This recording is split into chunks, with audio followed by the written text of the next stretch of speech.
नमस्कार, आप देख रहे हैं स्पेशल रिपोर्ट और आपके साथ में विजेंद्र सोलंकी। इजराइल क्या तय कर चुका है कि गाजा और लेबनान पर कोई युद्ध विराम नहीं बल्कि सिर्फ और सिर्फ तबाही होगी। और क्या है सीधे तौर पर खाड़ी और मुस्लिम देशों के लिए खुली चुनौती है, क्योंकि अमेरिका ने एक बार फिर से हमास और अलकायदा का काल बना MK-84 बम और हेलफायर मिसाइल इजराइल को दी है, और वो भी एक नहीं दो नहीं बल्कि 1800 से ज्यादा। ये वो खतरनाक हथियार जो निशाने को पाताल में भी मार गिराते हैं। हमास चीफ नसरुल्लाह और अलकायदा चीफ अल जवाहिरी को मौत के घाट इन्हीं हथियारों ने उतारा था। लेकिन इजराइल को इतनी बड़ी संख्या में इतने बम और मिसाइल की जरूरत क्यों है? क्या गाजा खत्म होने वाला है और क्या लेबनान खंडर? क्या ईरान अपने चहेतों को बचा पाएगा या फिर इन हथियारों के बाद ईरान पर भी खतरे के बादल मंडराने लगे हैं? आज हम आपको बताएंगे इन हथियारों का इतिहास और गाजा लेबनान का भविष्य, क्योंकि बड़ा हमला होने वाला है।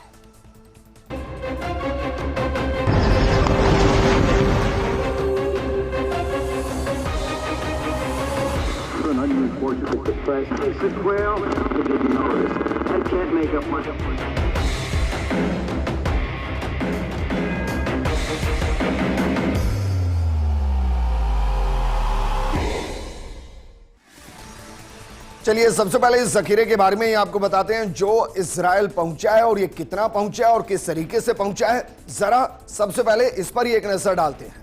1800 MK-84 बम की खेप इजराइल पहुंची है। इससे पहले भी अमेरिका बम भेज चुका है और लगभग 14,000 MK-84 बम इससे पहले भी भेजे जा चुके हैं। एक बम की कीमत की अगर बात की जाए तो यह कीमत लगभग $16,000 प्रति बम होती है।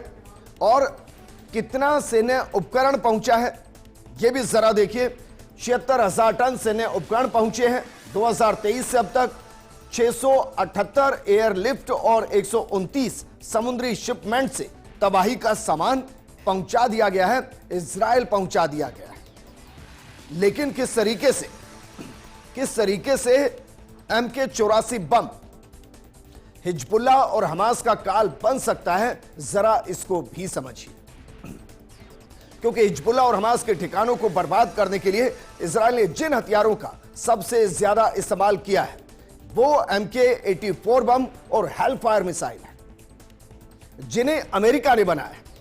पिछले 1.5 साल में इजराइल ने लेबनान और गाजा पर इनका इस्तेमाल किया है। और कितना इस्तेमाल किया है? 14,000 से ज्यादा MK-84 बम और 3,000 से ज्यादा हेलफायर मिसाइलें गिराई गई है।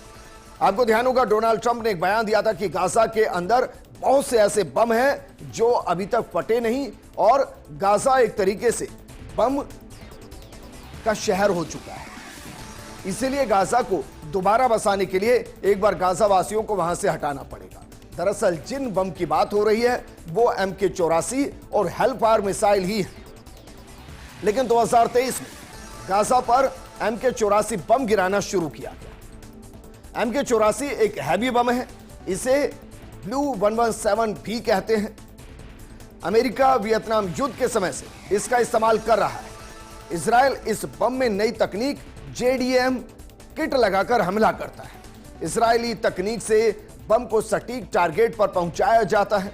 और यह दुनिया का, आप इस लाइन को जरा गौर से समझिए, यह दुनिया का सबसे खतरनाक गैर परमाणु बम है। MK-84 बम में एक एयर ब्लास्ट मोड भी जोड़ा गया है, जिससे बम को हवा में ही ब्लास्ट किया जा सकता है। टारगेट से थोड़ा ऊपर हवा में बम को फोड़ने से नुकसान ज्यादा होता है। फॉर्मूला परमाणु बम वाला है, लेकिन इसमें पारंपरिक विस्फोट ऐसे नहीं होते जैसे परमाणु बम में होते। इस बम से पहला हमला 9 अक्टूबर 2023 में गाजा के जबालिया में किया गया था। 12.7 फीट लंबे और 18 इंच व्यास वाले इस बम के दरअसल कई वेरिएंट हैं, जिनका वजन और क्षमता के हिसाब से उन्हें नाम दिया गया, बदला गया है। मसलन ये सीरीज MK-81 से शुरू होती है, MK-2, MK-83 और MK-84 तक जाती है। लेकिन नेतन्याहू की ईरान को तबाह करने की इच्छा है, या गाजा को तबाह करना चाहता है, या लेबनान की तरफ इशारा है? नेतन्याहू ने कुछ कहा क्या कहा उसको समझने की जरूरत और उसे MK-84 की इस बड़ी खेप के साथ कनेक्ट करके जरा समझते हैं। गाजा में जंग शुरू होने के बाद से पिछले 16 महीनों में इजराइल ने ईरान को एक बड़ा झटका दिया है। मुझे इसमें कोई संदेह नहीं है कि डोनाल्ड ट्रंप के समर्थन से हम ये काम पूरा कर सकते हैं और करेंगे। नेतन्याहू ने सीधे तौर पर धमकी दी है। तो क्या वाकई में अमेरिका के इन बम के जरिए गाजा को खत्म किया जाए? हालांकि सच्चाई यह भी कि गाजा को लेकर हमास और इजराइल में सीज फायर हो गया है, लेबनान में भी सीज फायर हो गया है। बाकायदा हमास ने 4 बंदियों की लाशों को इजराइल को सौंपा और उसमें एक 8 साल के बच्चे की भी लाश है जो इजराइल को सौंपी गई। लेबनान के लिए कहा जा रहा है कि वहां से नेतन्याहू अपनी सेना को वापस बुला चुके हैं, लेकिन सवाल है कि क्या सेना को इसलिए बुलाया कि युद्ध विराम करना है या इसलिए कि MK-84 बम का इस्तेमाल करना है, हेलफायर मिसाइल का इस्तेमाल करना है और उसमें अपने सैनिक भी शिकार ना हो जाए, क्या इसलिए उनको वापस बुलाया गया?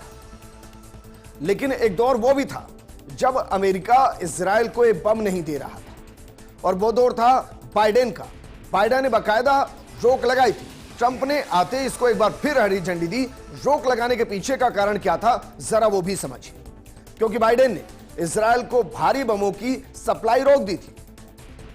वो इजराइल और हमास जंग में मरने वालों की संख्या कम करना चाहते थे। बाइडेन ने राष्ट्रपति रहते हुए मई 2024 में यह फैसला लिया था और दक्षिणी गाजा के रफा शहर पर इजराइल के फुल स्केल अटैक को रोकने के लिए बाइडेन ने भारी बमों की सप्लाई पर रोक लगा दी थी। हालांकि 1 महीने बाद ही इजराइल ने शहर पर कब्जा कर लिया था और ट्रंप के सत्ता में आते ही दोस्त नेतन्याहू को हरी झंडी मिल गई। ट्रंप ने शपथ ग्रहण के महज 5 दिन के बाद ही इजराइल पर जो रोक लगी थी उसको हटा दिया था। अब अमेरिका ने इजराइल को 2000 पाउंड के MK-84 बमों की एक बड़ी खेप भेजी है जो लगभग 1800 के आसपास बम है और इसके अलावा हेलफायर मिसाइल भी इजराइल को सौंपी जा रही है। MK-84 किस तरीके से आतंकवादियों और इस तरीके के नेटवर्क के लिए कहर बनकर टूटा है, इसको समझने के लिए इस तरीके से समझिए कि नसरुल्लाह और अल जवाहिरी दोनों जो मारे गए उसमें MK-84 और हेलफायर का एक बड़ा योगदान था। जरा देखिए, जो 2 टॉप लीडर हैं, हसन नसरुल्लाह जो हमास का चीफ रह चुका है और दूसरा अल जवाहिरी जो अल-कायदा चीफ रह चुका है, दोनों को जिस बम के जरिए, जिस मिसाइल के जरिए मारा गया, उनमें एक MK-84 और दूसरा हेलफायर, जिन्होंने इन दोनों को दुनिया से रुखसत कर दिया। और हमास पर भी जो कहर बनकर टूटा है वो MK-84 ही टूटा है। और सोचिए नसरुल्लाह को इस बम से किस तरीके से मारा गया, वो कहां छुपा हुआ था, कैसे हमला किया गया, MK-84 की उसमें क्या भूमिका थी, जरा इसको भी समझिए।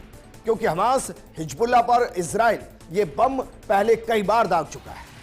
हिजबुल्लाह चीफ हसन नसरुल्लाह को इसी बम से उड़ाया गया था।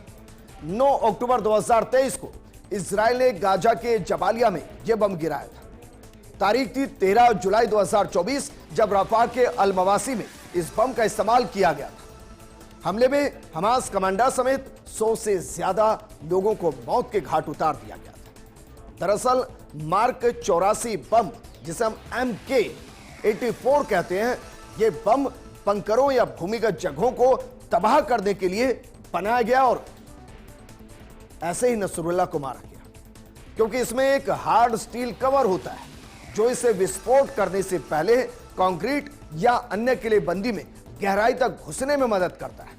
इसके बाद इसमें से एक शक्तिशाली विस्फोटक पेलोड निकलता है और यह इसे अत्यधिक संरक्षित सैन्य बुनियादी ढांचे पर हमला करने के लिए विशेष रूप से बेहद कारगर बनाता है। इस बम के आगे कोई बंकर टिक नहीं पाता और अगर किसी को लग रहा है कि वो बंकर में छुपा हुआ है, जैसा कि यकीनन नसरुल्लाह को लगा होगा, तो उसका काल MK-84 जिसने उस बंकर को ताबूत बना दिया। और ऐसे 1800 बम इजराइल ले रहा है अमेरिका से। हेलफायर मिसाइल ले रहा है अमेरिका से। MK-84 बम की मारक क्षमता को भी जरा एक बार समझ लीजिए। अगर इसकी लंबाई की बात की जाए तो 12.7 फीट लंबाई है और व्यास है इसका 18 इंच।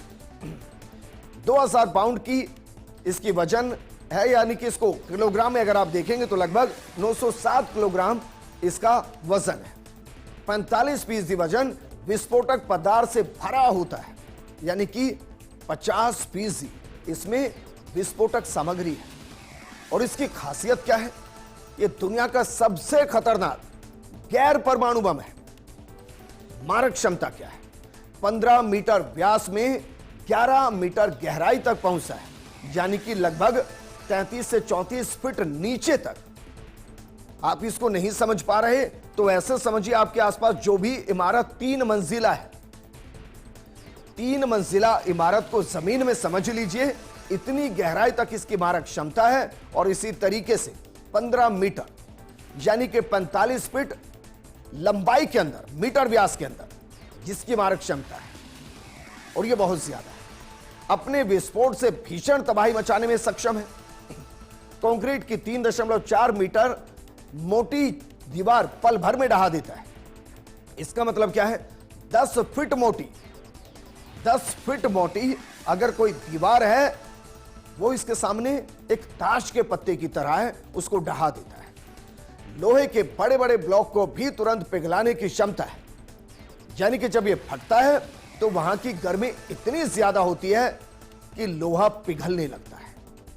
MK-84 बिना गाइड वाला बेहद घातक बम है। यह बम कम और ज्यादा ऊंचाई दोनों से गिराया जा सकता है। इस बम का इस्तेमाल लड़ाकू विमानों F-15E, F-16 और F-111F के अंदर किया जाता है, यानी कि उनके अंदर इस बम को लोड करके और इस तरीके से गिराया जाता है और फिर जमीन पर तबाही का एक नया मंजर देखने को मिलता है। लेकिन इस बम को कब बनाया गया, कैसे बनाया गया, कितना इस्तेमाल किया गया और क्या वाकई में 2025 में इस बम की प्रासंगिकता इतनी है, और अगर यह बम इतनी व्यापक मात्रा में इस्तेमाल किया जा रहा है तो क्या इसे बचने के लिए कुछ नहीं है? जरा इसको भी समझिए कि इस बम को कब बनाया गया। 1950 में अमेरिका ने इस बम का निर्माण किया था। MK-84 बम अमेरिका की MK-80 बम सीरीज का हिस्सा है।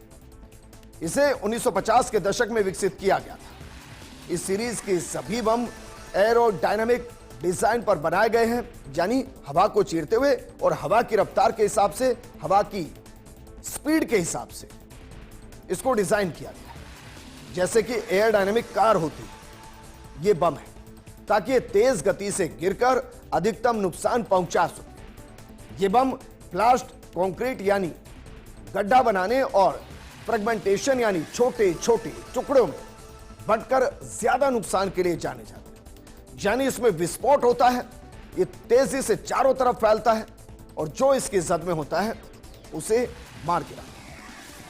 लेकिन सवाल यह कि क्या वाकई में टारगेट पर ईरान का परमाणु प्रोग्राम है?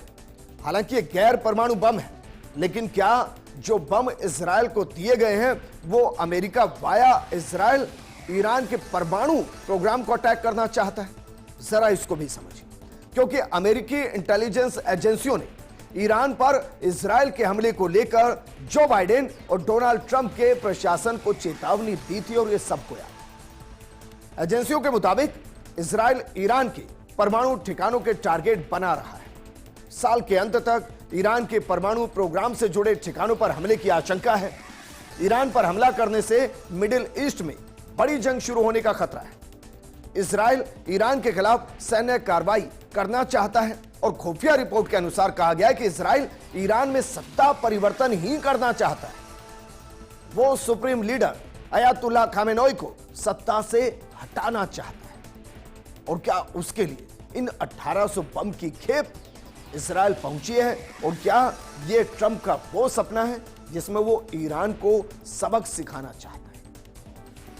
बहरहाल अब जरा यह देखिए कि क्या सिर्फ MK-84 बम अमेरिका से इजराइल को मिलता है? जी नहीं। क्या सिर्फ हेलफायर मिलती है? जी नहीं। तो जरा यह देखिए कि अमेरिका के वो घातक हथियार कौन कौन से हैं जो इजराइल को दिए जाते हैं। और ये कौन कौन से बम, जरा इस पर भी एक नजर डालते हैं।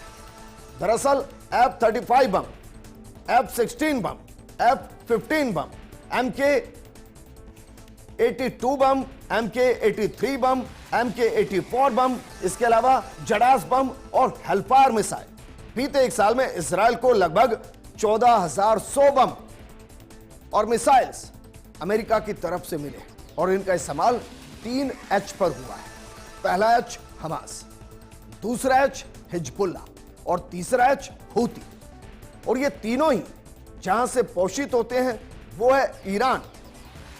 और हमास का खात्मा, हिजबुल्ला का खात्मा, हूती का खात्मा, यानी कि ईरान की अमेरिका के खिलाफ चलने वाली प्रॉक्सी वॉर का खात्मा।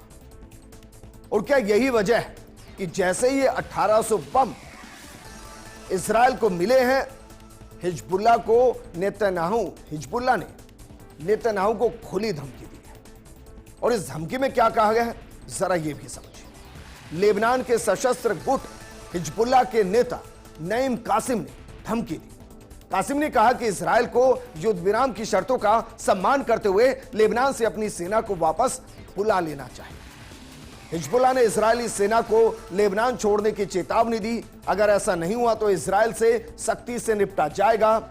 अक्टूबर 2024 में इजराइल ने हिजबुल्ला को निशाना बनाते हुए लेबनानी जमीन पर हमला किया, जिसके बाद नवंबर में हुए युद्ध विराम समझौते के तहत इजरायली सेना को दक्षिणी लेबनान से वापस जाने के लिए 60 दिन कह दिए गए। तय समय सीमा में यह नहीं हो सका। दूसरी तरफ इजराइल ने दक्षिणी लेबनान में 5 जगह अपने सैनिक बरकरार रखने की बात कही। इस पर हिजबुल्ला भड़क गया और इजराइल को धमकी दी। हालांकि अब कहा जा रहा है कि इजराइल अपनी सेना को वहां से वापस बुला रही है, लेकिन इजराइल जो लेबनान, जो हमास, जो हूती का खात्मा इसलिए करना चाहता है क्योंकि वो अपने ग्रेटर इजराइल प्लान को एग्जीक्यूट करना चाहता है। क्या वाकई में वो उस जगह को छोड़ेगा जहां ऑलमोस्ट उसका कब्जा है? तो क्या अपने सैनिकों को वहां से वापस बुलाना इजराइल की एक नई रणनीति, जिसके तहत अब एयर स्ट्राइक के जरिए वो अपने दुश्मनों पर हमला करेगा? और क्या उसके लिए ये गोले बारूद मंगाए गए? क्योंकि इजराइल के लिए कहा जाता है उसका जो दुश्मन नंबर 1 है वो ईरान है। और क्यों कहा जाता है? क्योंकि हमास, हिजबुल्ला और हूती को ईरान ही मदद देता है और इसकी वजह से ईरान इजराइल का दुश्मन नंबर 1 बना हुआ है। ट्रंप और नेतन्याहू ईरान को दबाव में रखने की तैयारी कर रहे हैं। 2023 से मध्य पूर्व में आग लगी हुई है और इसका केंद्र इजराइल है। इजराइल के गाजा के हमास के खिलाफ युद्ध छेड़ने के बाद उसे कई मिलिशिया ग्रुप से चुनौती का सामना करना पड़ा है। इजराइल को हिजबुल्ला, हूती और ईरान से भी लोहा लेना पड़ रहा है। इजराइल पूरे गाजा युद्ध के दौरान 2 बार ईरान पर हमला कर चुका है। अमेरिका ने भी ईरान को कमजोर करने के लिए कड़े प्रतिबंध लगाए।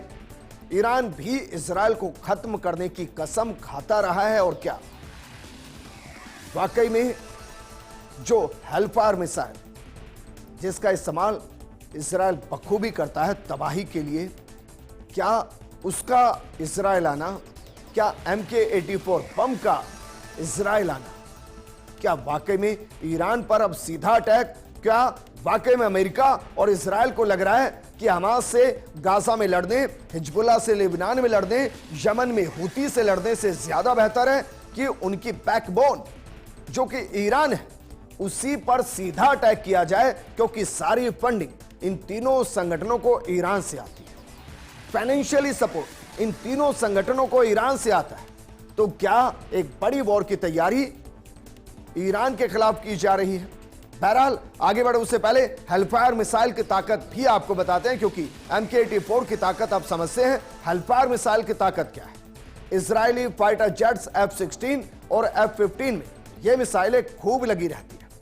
पिछले एक साल में इजरायल ने करीब 3000 मिसाइलों का इस्तेमाल किया। यह वही मिसाइल है जिसमें अयमान अल जवाहिरी को मारा गया था। ड्रोन, हेलीकॉप्टर, फाइटर जेट से इसे दागा जा सकता है। इसमें बाकायदा कैमरे लगे होते हैं, सेंसर लगे होते हैं और ये सेंसर्स विस्फोट से पहले तक की सारी रिकॉर्डिंग करते हैं। साथ ही विस्फोट से पहले टारगेट की सही स्थिति का पता भी लगाते हैं। हेलफायर मिसाइल के कई वेरिएंट्स हैं। 45 से 49 किलोग्राम इसका वजन होता है और करीब 5.33 फीट लंबी इस मिसाइल की रेंज 0.5 मीटर से 11 किलोमीटर होती है।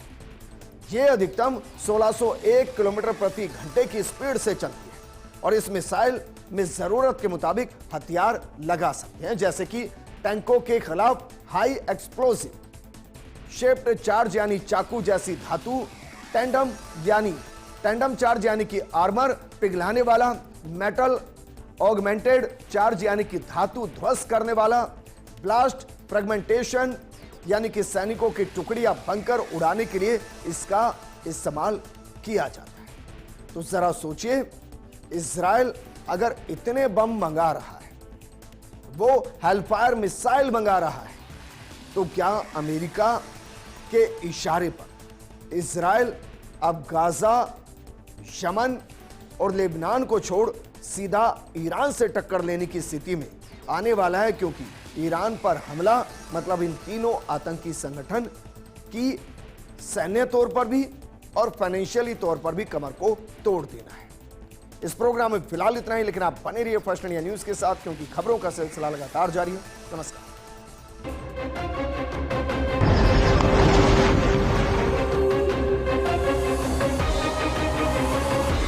Unfortunately, the press, well, I can't make up my